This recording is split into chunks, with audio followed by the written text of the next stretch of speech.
Welcome back to Excellent Rides. I am here with my Ford Fairmont, of course. Today, I am actually going to be swapping out the rear control arms for the diff.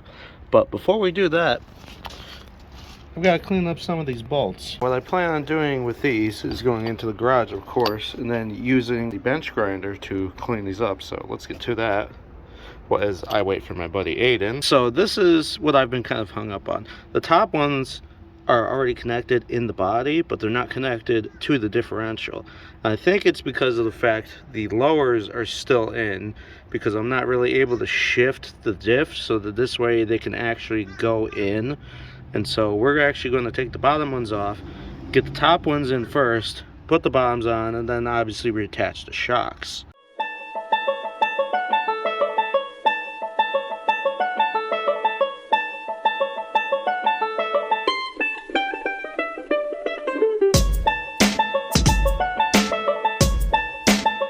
Wasn't sure exactly what to do about getting this bolt off for the shock, and then thanks to my friend, we borrowed his little scissor lift from his Suzuki and was able to lift this up enough because there was a lot of pressure on the bottom here to be able to pull the bolt out without destroying the threads. Now let's see about doing those lower control arms. There you go. Come on. Still not off. Okay, good. The bomb has been deactivated. Bomb is defused.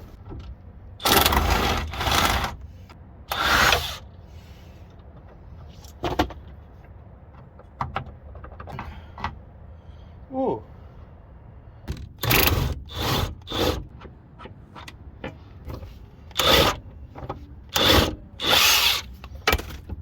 That one is now out. It's in my hand, as you see. And I do not believe I destroyed the threads, which is good. Uh-oh. Uh-oh. I gotta get that back on there. Unexpectedly, there were two guys that came by, real nice, that just happened to see that thing from the road. And I talked to them for a little bit, and then they helped me fix my issue by placing the the differential on here. So now I can at least connect the uppers, which that's really what I wanted to do today. And then I'm going to come back tomorrow morning before work and do the lowers. Oh, don't do that.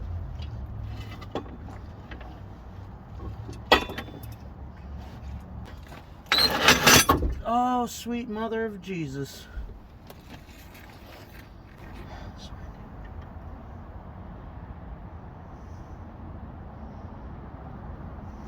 Morning. It is now the next day.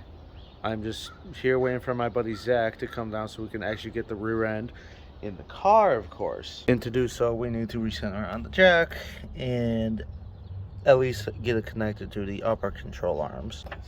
I have them. Are we able to, let's get them in position, like up here. Okay. This differential stays nice and straight on like the GM ones. I'm baffled. Like you're talking about balance, bro. I had to put a bunch of boards in weird positions so that I can keep it straight as we jacked it up. I thought I would maybe have to do that. I'm gonna have to move it. All right, we're gonna lower it down slightly. Lower it?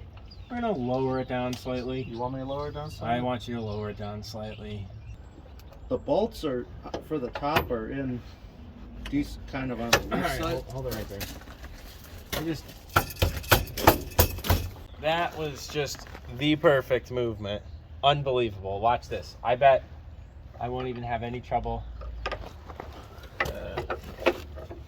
Okay, maybe that's an understatement. Maybe a little bit of trouble. Bam! All right, we got one. Yep, that's the closest we've been so far. Okay. Got the bitch through. Oh, let's go! After a good amount of fighting with it, we finally have both of the control arms in. Couldn't have done it without that doofus right there. Yeah, you. I'm talking about you. Where I thought excuse my language, wearing friggin' combat boots and sweatpants. You know how it is. Just for a little reference, this is a lower that came out of the car. This is one of the originals that is 42 years old. This is what's going in the car. Oh, this is what's going in the car. It's boxed and it's in a lot better shape, and the bushings actually look good in comparison to those. Now let's see, am I able to do this without jacking the differential? Can these just pop in, boop boop? That would be nice.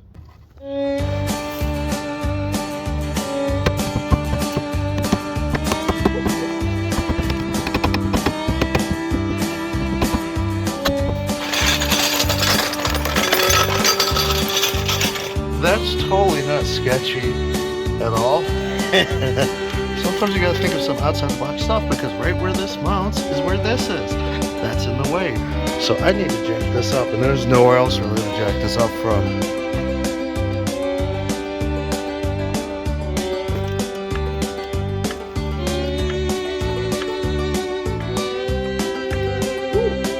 After a lot of fighting, that one is in, and now that one is in. Now, you might be asking, how am I going to get that in there? Well, I have a solution, because I borrowed a tool. They're both in. I'm very angry, but happy at the same time, because that gave me so much issues. Now I'm going to go get warm and then put the springs in with help. Ooh. 2 hours later.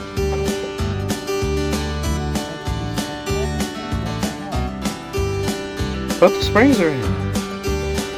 Thank you, Ron.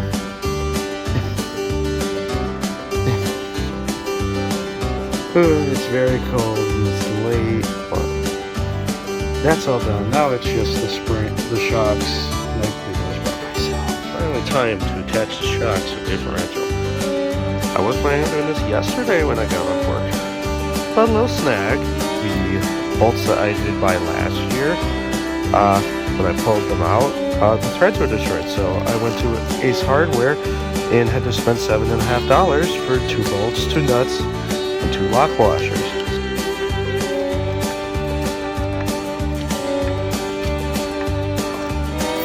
There we go. Come on. Well, I might have to. Alright, it is perfectly in position after using pry bar to just bend these 2 little ears out. Get her done.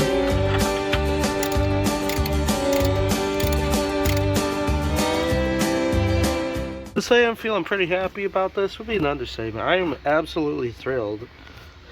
Control arms are in, springs are in, the shocks are mounted. The only thing left to do with this rear end, put in the sway bar, which this came with.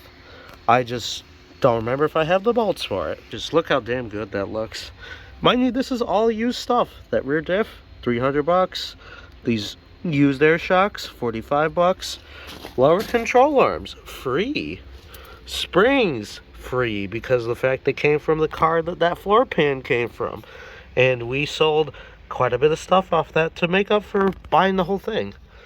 And those uppers for the control arms were $60. So $400 into this whole thing, given that was a birthday present. The gear ratio that's actually in the housing itself is also used. That was free from my father's job, because they got a truck in that had a completely, I wouldn't say completely rotted, but the 8.8 had a rotted hole in it.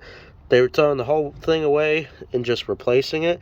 He's like, hey, could I take some stuff from that? They're like, sure. So I got a set of free to me 373s. It also has posi in it already. So I was told that realistically, you can't really rebuy these setting units for Fairmonts. And hard to see, but that tank is real nasty. And so I'm just gonna round 2 later this same night of let's get this loosened up. So just because, yeah, I'm really glad I'm not reusing the tank. What is that actually? Oh my, whoa. Well, there's the float. Oh, and I'm trying. Here I am wanting to get it loose so I could reuse that. Oh, what is wrong with me? Day 2, spraying this BB blaster.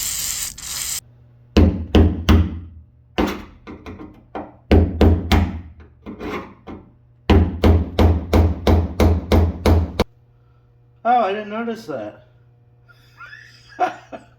There's a rust hole in the top of it. Here I am, was trying to get this off. There's literally a rot hole in the top of the sending unit. This thing's junk. That's just fantastic. I'm so happy right now that it has a hole in it. Because, you know, it's not like, oh gee, I don't know. They don't reproduce them. I can get a brand new tank, but not a sending unit. For that friggin' tank. Right there. That one. This really is a glorious day. Yay.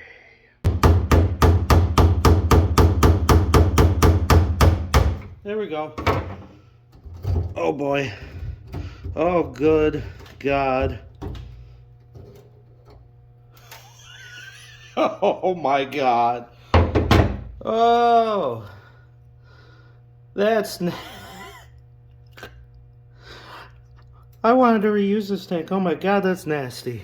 That's what the inside of the friggin' tank looks like. Oh, that's so nasty.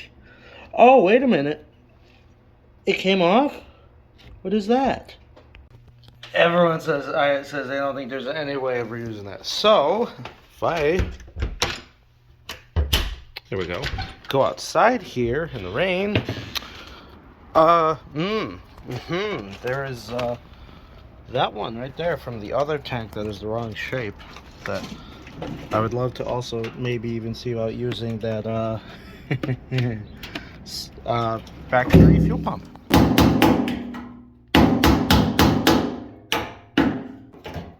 Oh, yes, I got it. No, come on. There we go. Oh. You guys could see it before. It was the original tank out of my car. It was completely flat, and they used that from 82 and 83 for the Fairmont.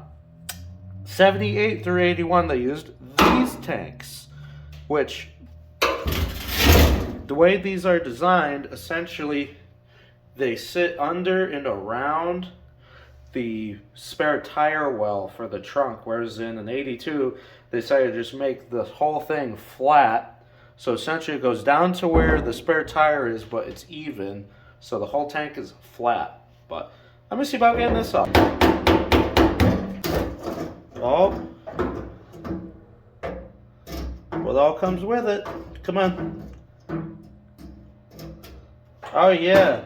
Look at that. I might be able to use it. I don't know. Now, both the float and what is the sending unit slash pump is out. Now I have an idea I want to try. Now that's my original tank. That's what is the fuel pump. Is this too tall? Oh, it's too tall. Damn it. Never mind. Well, damn it. There goes that idea. I thought this might work. It's probably like 1 inch to 2 inches taller, unless I was to somehow cut it in the center, which, I mean, it'd have to be very, very exact. I don't know. It could be very much modified, but I'm not doing that right now. That leaves me currently still with a brand new gas tank in this nice big box with no sending unit, no float, no fuel pump, given I don't need the fuel pump. Well, I mean, it's what that thing originally used, but I supposedly might have a lead on one, as a piece of rust just fell from that, from the Fairmont group from Facebook, which I'm really hoping, because I saw pictures of just how nice and clean it is. 2 weeks later. I'm so happy to see this box. What's in here are not one, but two, not new, used sending units. Let me just take these out of the box quick. Thanks to a very nice gentleman from the Ford Fairmont Mercury Zephyr Facebook group, I now have not one, but two new to me used sending units that I can use for the gas tank that's sitting right over there in the box. Now, if anyone remembers what mine looks like, these are slightly different. This is the one that originally came from my car.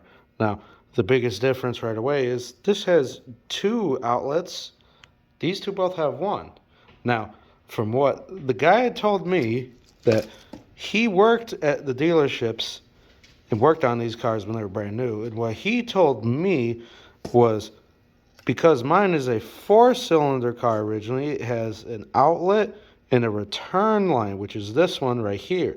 Reason being the fact that Ford was afraid of the 4-cylinder cars vapor locking. Okay, that makes sense, because these are both either out of a 6-cylinder. So what I am going to do in the next video is see about drilling a hole in one of these, so that this way here I could get a pipe, slip it through, if I can find one that's already kind of bent, like this, or in other words, like that, weld it in, and I'm hoping we can get some warm days, because the wind is blowing extremely heavily outside. It has not even been higher than like 32 in the past like 2, maybe 3 weeks. It has been extremely cold, which is part of the reason why it's been such a long time that I haven't gotten much of any videos out. It's been too damn cold.